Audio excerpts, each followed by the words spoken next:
Yo guys, what's up? It's Adam here, I Can't See a Guy, back to you with another review. Carrying on with the Friday the 13th franchise. You know, I'm watching these movies one by one since it's Halloween season. And now I've got up to part 5, Friday the 13th part 5, A New Beginning, which came out in the year of 1985. Just got done watching it moments ago. It's a weird movie. Again, this movie got shat on, mainly because the fans were pissed off that it wasn't Jason Voorhees as the killer. But I'm not going to shit on it for that reason, you know. But again, this movie, like I just said moments ago, it's weird. There's a lot of weird moments in this movie. But with that being said, we get a good kill count. I think the actors did a fine job. And I'm not going to dislike the movie just because Jason Voorhees is not in it. You know, Michael Myers didn't show up in Halloween 3, Season of the Witch. But that was no reason to dislike the movie. You know, I mean, I will admit, The New Beginning, it's not one of the best ones in the franchise. You know, it's one of the poor entries, I agree with that. You know, but this movie does have its fans. If you love this movie, that's fine. But there's a lot of moments in this movie that made me raise my eyebrow like The Rock. So I just got done watching it moments ago on this Blu-ray Friday the 13th 8-movie collection edition, and there are some special features for part 5, The New Beginning. Some commentary with the director. Lost Tales from Camp Blood Chronicles Part 5. There's a few interesting features, I suppose, that I'd be interested in watching to get to know this movie better. To tell you the truth, I'm more interested in what happens with the final chapter, Friday the 13th Part 3, Part 2, Part 1. And with that being said, The New Blood and Jason Takes Manhattan and all the rest of the movies. You know. But this movie, The New Beginning, I have to admit it's one of the poorest ones. I mean, due to the ending of Part 4, the final chapter, it made money. You know, so they say, hey, let's make another one. Indicating that Tommy Jarvis, who was played by Corey Feldman, at the end of Part 4 gave his psychopathic love voice hugging his sister Kim. And they're all like, he's going to be the next killer. Well, from what I heard, there was loads of scripts for this movie. I mean, like I say, they told them in 1985 that they wanted to make another Friday the 13th movie. But how can they? Because Jason Voorhees is dead. So the only option is to bring back Tommy Jarvis. And like I say, there's been loads of questions about the script of this movie. I mean, I read that one script was Tommy Jarvis was still a child, you know, and it takes place about a year later where he's still a child, and he goes deranged, he goes psychopathic in a mental hospital, and it takes place in our mental hospital for most of the film, where he's going on this big killing spree while wearing Jason's mask. Because he keeps getting flashbacks of Jason and he's somehow taken over from where he left off. But they didn't go with that. Instead, Tommy Jarvis comes back, but he's much more older. It's not played by Corey Feldman either, because Corey Feldman was busy doing the Goonies. I think that's the reason why he didn't come back, because he was busy doing the Goonies. But this time, Tom was played by John Shepherd. And I thought John Shepherd did a fine job, although he didn't speak much in this movie. There's loads of things I'd like to know about this new Tommy, about where the fuck did he learn Kung Fu, like wrestling.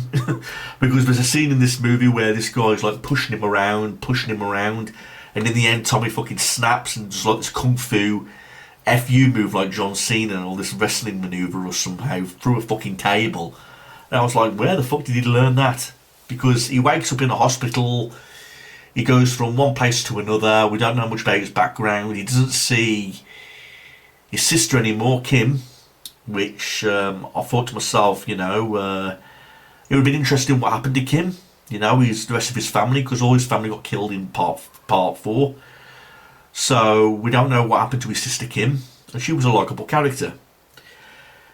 But he's been going to these halfway houses one after another, and he gets transferred to this one, where he does the Kung Fu.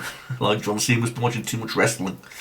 You know, this guy's pushed him around, he just fucking Kung Fu on this guy and through a fucking table.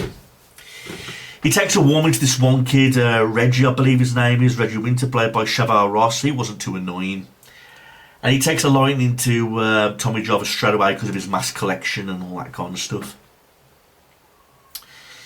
We get introduced to all these different characters. Now, I've got to admit, there's some scenes in this movie that were, like I said, was weird. Weird up to the point where you'd want to laugh hilariously because there's some things that just do not make sense about this fucking movie. Although they might make sense, and maybe it's me who doesn't fucking understand. But we get introduced to this guy by the name of Joey.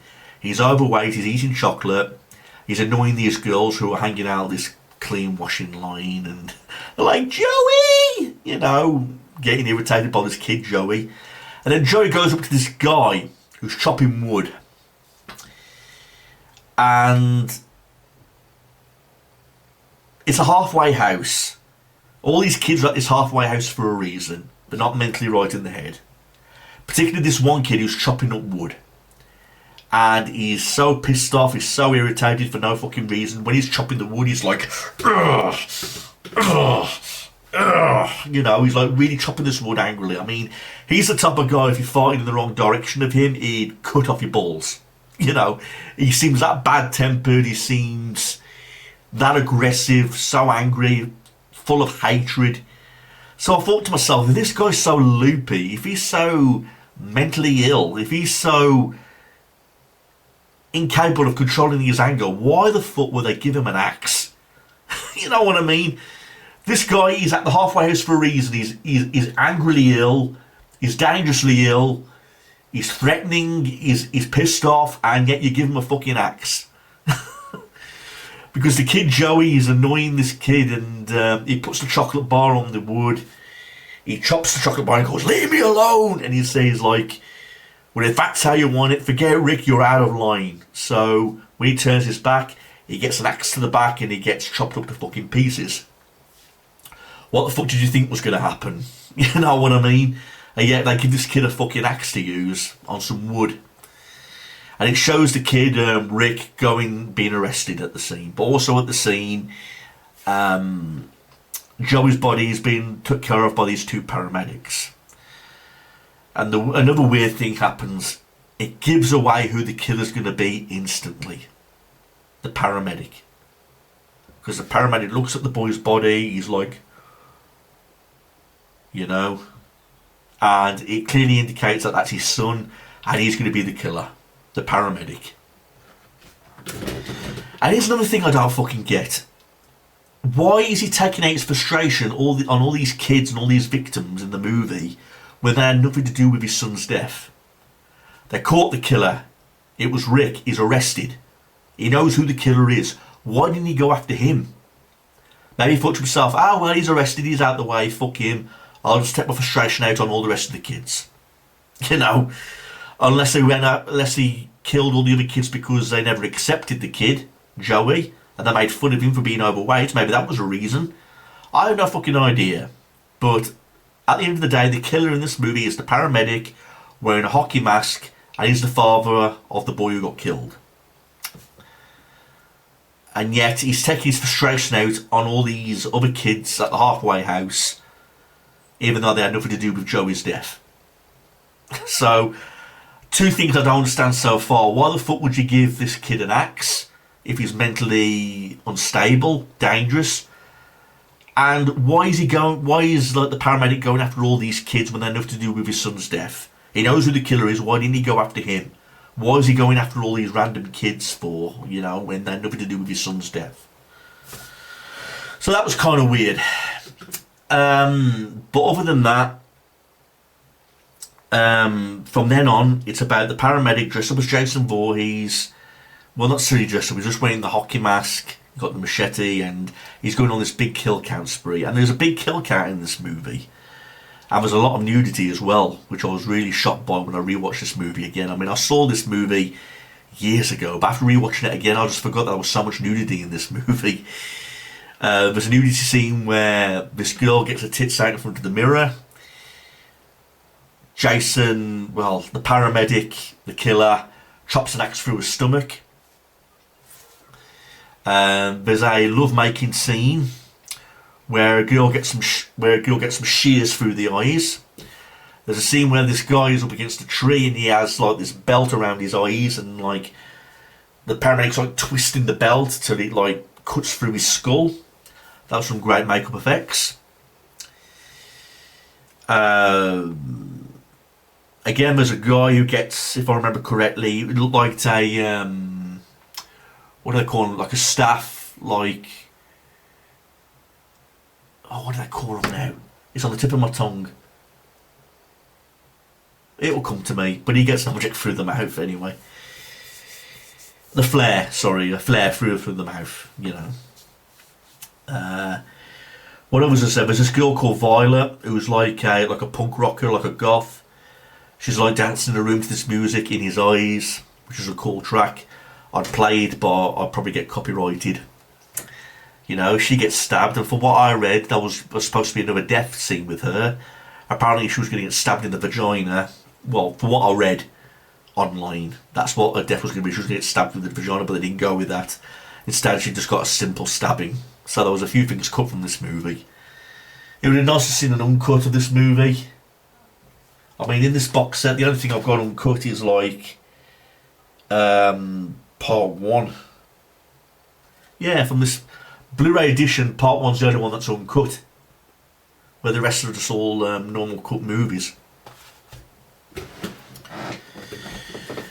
You know, so this movie, I can understand why you got so much dislikes. I mean, it's part 5, there's no Jason Voorhees, there's a paramedic doing all the killings. You know, Tommy Jarvis, people complain a lot about him because I say he didn't have much to do, he didn't say much. Well, I thought he did a fine job. You know, of course I could prefer Corey Feldman over the character, but I still think that John Shepherd, who played Tommy, did a fine job. Again, the killer who's doing all the killings, although I say he's like the paramedic, when you look at the paramedic's eyes, he's got like the same eyes as the guy as the killer, but it's a different actor. So the guy in the Oculus doing the killing is played by a different actor. You know, but it's like as I've got the same eyes, which was also weird. You know, and but John Shepherd, who played Tommy, he did a fine job of like expressions. You know, he didn't talk much. Loved his kung fu. But at the same time, he was doing good with expressions, showing signs of anger, fright, and I thought he had a good connection with that Reggie Winter, that little kid who wasn't too annoying. And the ending of this movie, I'd say it's not one of the best Friday the 13th endings either. You know, waking up in a mental hospital and at the side of your bed there's a mask and a machete. You know, in a typical hospital you'd find a glass of water or a Bible or something like that, but there's a mask and a machete. So I'd say it'd have to be a dream sequence. Gotta be. It'd have to be a dream sequence, because I can't think of any other way how that would happen. It'd be strange hospital rules if you put a mask and a machete next to somebody's bed who's trying to recuperate. You know, so again, it was an okay watch. I enjoyed the killings in this movie. Story-wise, if you're going to tell a story, a Friday the 13th story that doesn't have Jason Voorhees, but I suppose you're going to have to guess who else is going to be the killer. But it gave away instantly who the killer was going to be, and it was going to be the paramedic. It took me a flashback back to the first time I saw this movie and said, he's going to be the killer. You know, it was an instant giveaway who the killer was going to be in this movie, which kind of spoiled it a little. You know, so there's some weird moments in this movie. But again, it was okay. It's not like the worst Friday the 13th movie I've seen. In my opinion, the worst Friday the 13th movie is Jason X. You know, that's a god-awful piece of shit. But, like I say, I love the kill count. I'm not going to dislike the movie just because Jason Voorhees is not in it. That's no reason to dislike a movie. It was fine. That's all I'm going to say about the movie. It was fine. You know, not the best, not the worst. I tell you the truth, leading up to 5 movies, 1, 2, 3, 4 and 5, this part 5 is the one that I had the most problems with. But I'm not going to say the movie sucks. I mean, the movie does have its fans, and it did make some money, otherwise they wouldn't have made Jason Lives, which is the next movie. So, again, thanks for watching this, everybody. What do you think about this movie? I'd love to hear your thoughts. Please leave them in the comment section below. Thanks for watching this, everyone. Peace out.